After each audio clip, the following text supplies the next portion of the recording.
C'est moi, c'est Stéphane. Alors, j'ai des excuses à vous faire. Enfin, excuses, c'est un bien grand mot. D'abord, j'ai des excuses à faire à mon coach YouTube. Vous connaissez Alexandre de Mittel Europa qui me communique comme ça, me sous-communique un ensemble de bonnes pratiques de ce réseau social que j'exécrais jusqu'au 31 décembre 2016, auquel je me suis consacré depuis le 1er janvier 2017 et qui en un an a vu passer la chaîne de 7 000 à 26 000 abonnés. Merci pour les 26 000 au passage. Alors oui, j'ai certainement exaspéré mon coach Alexandre et je vous ai certainement un petit peu déçu ces derniers jours à ne pas poster. J'ai eu une grosse semaine à Paris, j'ai oublié simplement le câble permettant de relier la caméra à l'écran et de me voir en contre, d'avoir le retour de ma propre image. Et puis dans ces conditions-là, voilà, je me suis inventé un petit peu des excuses pour ne pas filmer. Désolé à vous, désolé Alexandre. Alors aujourd'hui, pour la reprise, un sujet chaud qui fait partie, qui est un module en fait s'intégrant dans une série plus large qui sera le deuxième question-réponse de la chaîne. Le premier, finalement, je l'ai concaténé en une vidéo unique de 40 minutes qui s'appelait Édouard répond. Et le second, finalement, je n'ai pas forcément envie de le compiler, de le concaténer de cette façon. On va le découper en plusieurs vidéos. Donc ceci est la première du Stéphane répond ou Édouard répond numéro 2. Et voilà, vous saurez non seulement à la fin de cette vidéo la question suivante de la série, mais vous pouvez également en commentaire poster, écrire les questions auxquelles vous voudriez que je réponde pendant ce question-réponse numéro 2 qui durera toute la semaine. Voilà, désormais, un question-réponse, c'est une fois par mois et ça dure toute la semaine. Vous avez 7 petites vidéos pendant 7 jours d'affilée où je réponds aux 7 meilleures questions que vous m'aurez posées pendant le mois. J'espère avoir été clair. Alors, une de ces questions-là n'est pas particulièrement... C'est pour ça que tu ne m'en voudras pas, Alexandre, de ne pas la publier en bas de l'écran. Il me dit, Stéphane, tu dois...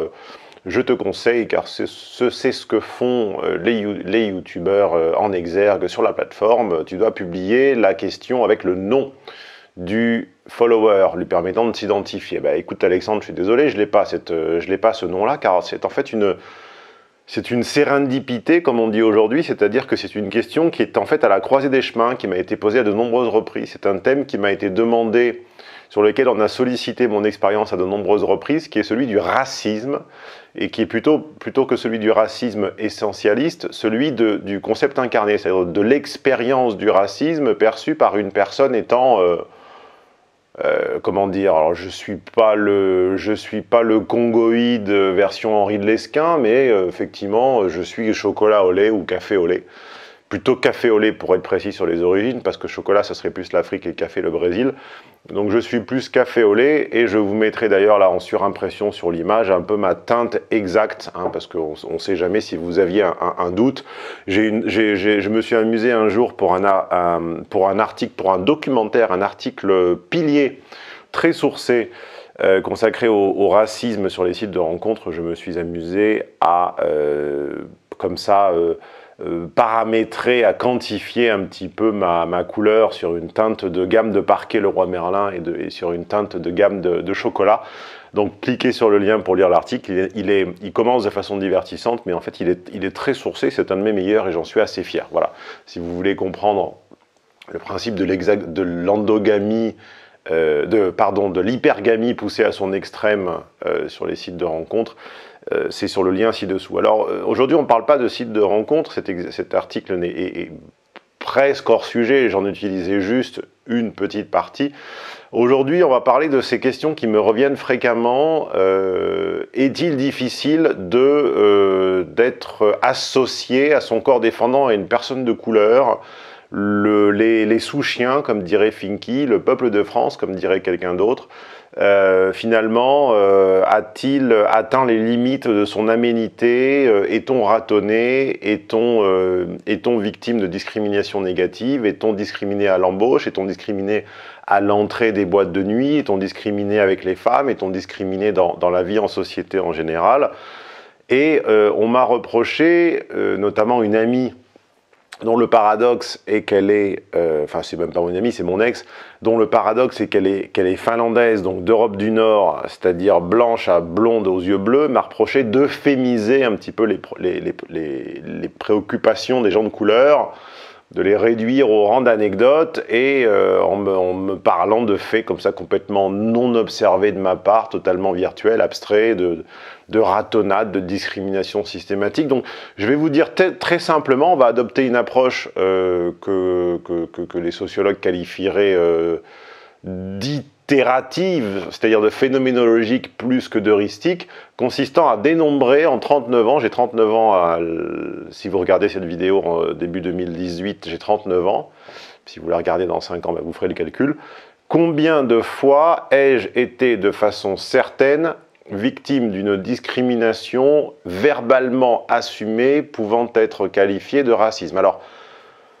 deux mots avant ce chiffre, deux mots sur le racisme. Le racisme, qu'est-ce que c'est? Le racisme, avant tout, c'est une stratégie de groupe, c'est une stratégie collective. Et comme sociologue de l'action organisée, je sais pertinemment que les stratégies collectives ont un but, ont un motif, ont une raison, car si elles n'en ont pas, elles sont éliminées par l'évolution. Je ne suis pas un évolutionniste, je ne suis pas un anthropologue comment ça s'appelle? Je ne suis pas un spécialiste de l'évolution, mais il y a un certain nombre de prérequis qui sont que voilà, les stratégies défaillantes, peu efficientes pour la survie du groupe sont évidemment éliminées avec le temps. Donc si le racisme a survécu, c'est forcément qu'il a un intérêt pour le groupe, et l'intérêt pour le groupe, c'est de coaguler des anticorps, de contribuer en s'identifiant par les yeux, non pas du même, mais de l'autre, c'est-à-dire en se voyant confronté au camp des barbares, comme dirait Baricco Alessandro, dont je vous ferai une fiche de lecture prochainement, en identifiant et en encerclant le clan des barbares, on se définit soi-même. C'est un petit peu le contraire de ce que De Benoît appelle le principe de la mêmeté, dans son dernier ouvrage, Les démons du bien, dont je voulais vous faire une fiche de lecture, mais qui finalement est assez décevant, donc je ne sais pas si je vous imposerai cela. En tout cas, le racisme, même Finky l'a dit d'ailleurs dans son dernier passage chez Ruquier, quand il parlait de l'antisémitisme qu'il recherchait, dont il avait besoin pour se sentir juif, le racisme, c'est avant tout le sentiment de communauté qui ne peut naître que du sentiment qu'on vous en veut, qu'on en veut à votre survie, qu'on en veut à votre légitimité.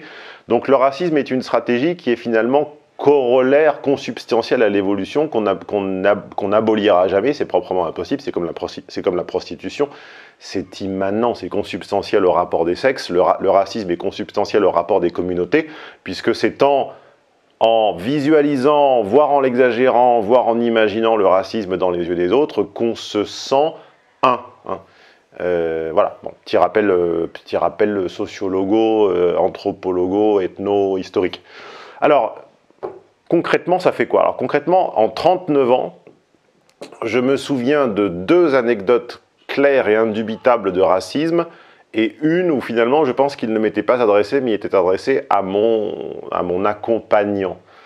La première anecdote de racisme claire, indubitable dont je me souviens remonte à l'école primaire, et il a émergé, enfin il est l'objet d'une surveillante de la cantine, puisque je chamaillais, je me disputais, et je ne sais plus ce que je foutais, enfin certainement des petites conneries d'enfant, avec mon voisin de table, et elle a cru que je le persécutais. Comme j'étais plus grand que lui, un petit peu plus costaud, elle a dû croire que je le persécutais, ou qu'il méritait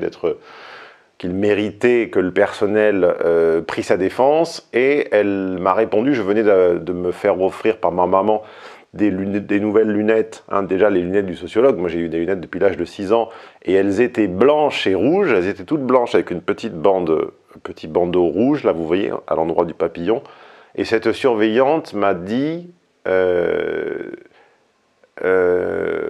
regarde tes lunettes blanches sur ta peau noire, ou quelque chose comme ça. Donc j'ai évidemment j'ai été surpris, décontenancé par cette remarque, que j'ai évidemment rapportée à ma mère en lui disant écoute, t'es sûr que tu as bien choisi mes lunettes? apparemment, elles sont un petit peu blanches pour moi. C'est à quoi elle m'a rétorqué pourquoi. J'ai dit, la surveillante m'a dit que mes lunettes étaient un petit peu trop blanches pour ma peau. 2 jours après, la surveillante était licenciée, on ne l'a plus jamais revue.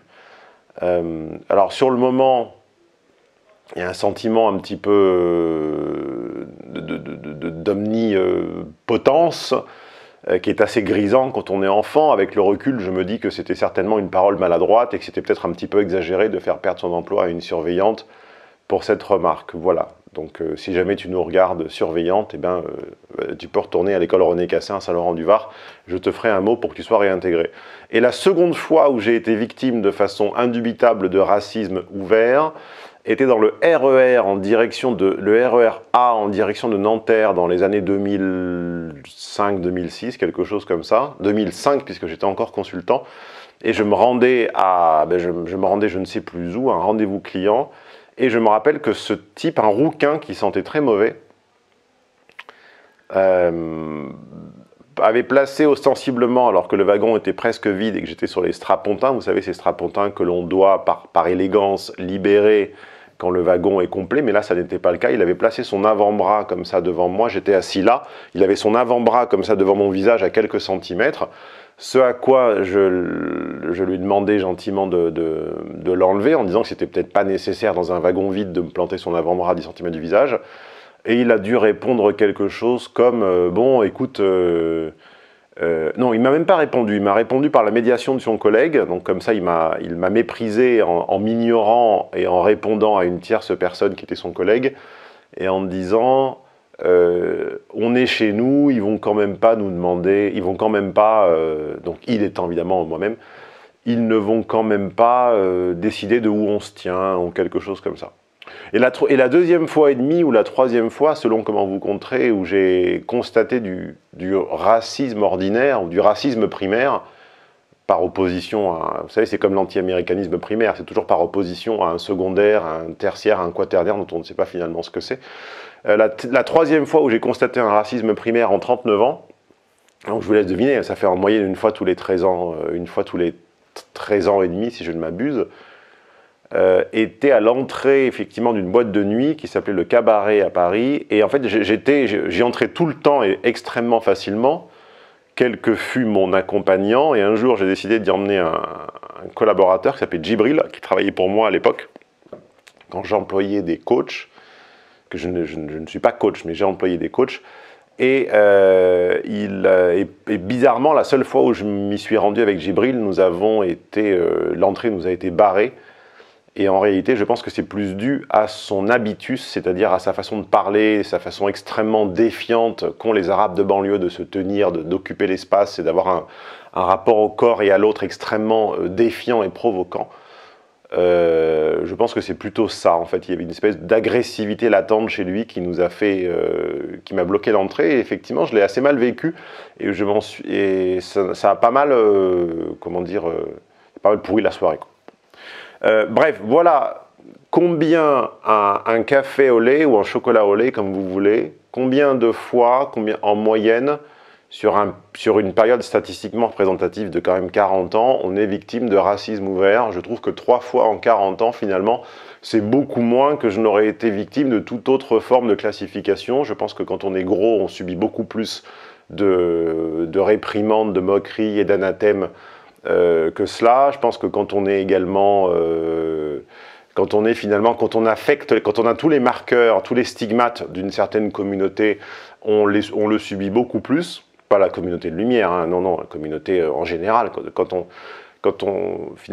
on est identifiable et moquable, on l'est beaucoup plus que quand on est simplement café au lait, ce qui permet deux choses. Premièrement, encore une fois, d'apporter des chiffres et une approche itérative à un problème qui est souvent traité de façon épidermique, et puis dans un second temps, ça me permet de faire une introduction à une série de vidéos, peut-être de notes de lecture, mais a priori plutôt de vidéos, que je ferai sur le thème du racisme, ou plus précisément, le racisme n'étant qu'une stratégie de survie collective comme une autre, qu'à la perception des effets racistes sur soi. Hein. Nietzsche disait qu'il n'y a pas de phénomènes moraux, il n'y a qu'une interprétation morale des phénomènes.